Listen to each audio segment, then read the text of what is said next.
The Roman Empire in the early 1st century AD was a force on the move. Under the shrewd guidance of Emperor Augustus, its frontiers expanded relentlessly. Augustus, having secured power after years of civil war, sought to solidify the empire's borders and add to its already vast territories. Germania, lying east of the Rhine River, became a prime target for Roman ambitions. This vast forested region, inhabited by various Germanic tribes, presented both strategic and economic opportunities for the expanding empire. Augustus envisioned a grand plan of conquering and incorporating Germania into the Roman fold. He believed that extending Roman rule to the Elbe River would provide a natural and more easily defensible border. This expansion would not only enhance Roman prestige, but also provide access to valuable resources and manpower. The conquest, however, proved to be a greater challenge than Augustus had anticipated. The Germanic tribes, though often disunited, were fierce warriors, deeply connected to their lands and resistant to foreign domination. Rome's initial forays into Germania were met with mixed success.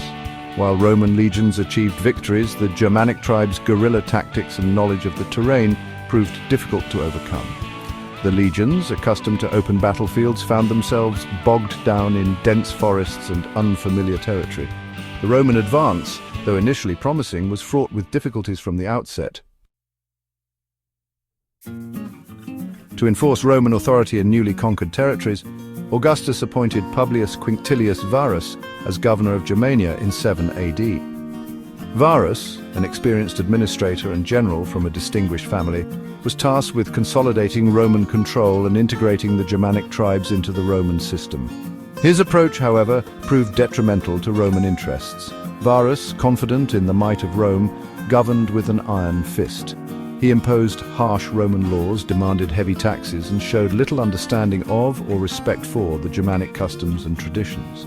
This heavy-handed approach alienated many of the Germanic tribes who had initially been willing to cooperate with Rome. Among those who resented Roman rule was Arminius, a young Germanic prince of the Cherusci tribe.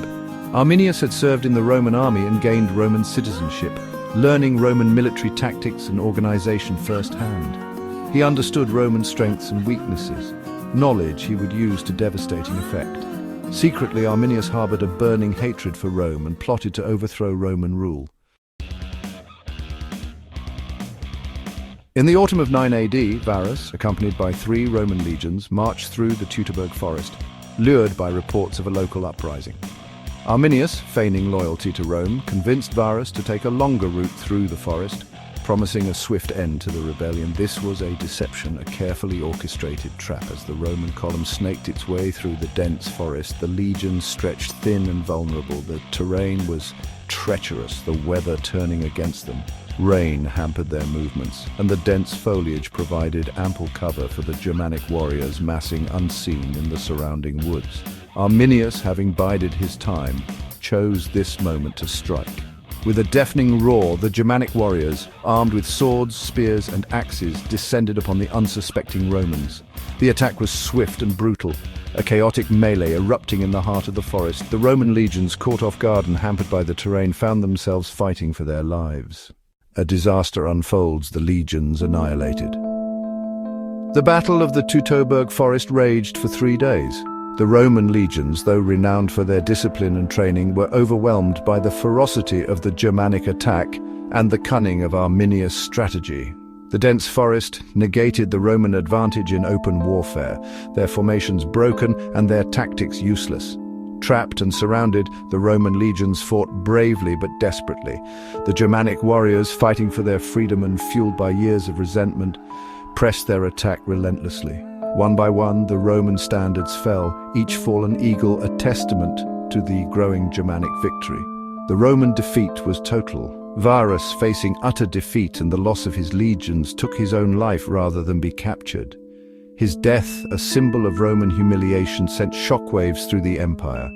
The defeat at Teutoburg Forest was not merely a military defeat, it was a catastrophe that shattered Roman confidence and left a lasting scar on the Roman psyche. A legacy of defeat, the battle's enduring significance. The news of the defeat at Teutoburg Forest sent shockwaves through Rome.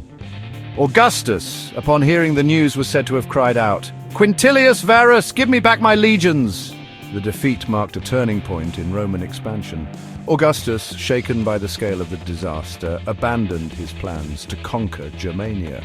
The Rhine River would remain the boundary between the Roman Empire and the Germanic tribes for centuries to come. The Battle of the Teutoburg Forest had profound implications for both Rome and Germania. For Rome, it served as a stark reminder of the limits of its power and the dangers of underestimating its enemies. The defeat instilled a deep-seated fear of the Germanic tribes, a fear that would haunt Roman emperors for generations. For the Germanic tribes, the victory was a defining moment. It galvanized their resistance to Roman rule and contributed to the emergence of a distinct Germanic identity. The victory at Teutoburg Forest ensured that Germania would remain outside the Roman Empire, shaping the future of Europe. The Battle of the Teutoburg Forest stands as a pivotal event in ancient history. It marked the end of Roman expansion into Germania and highlighted the resilience of those who dared to challenge Roman might.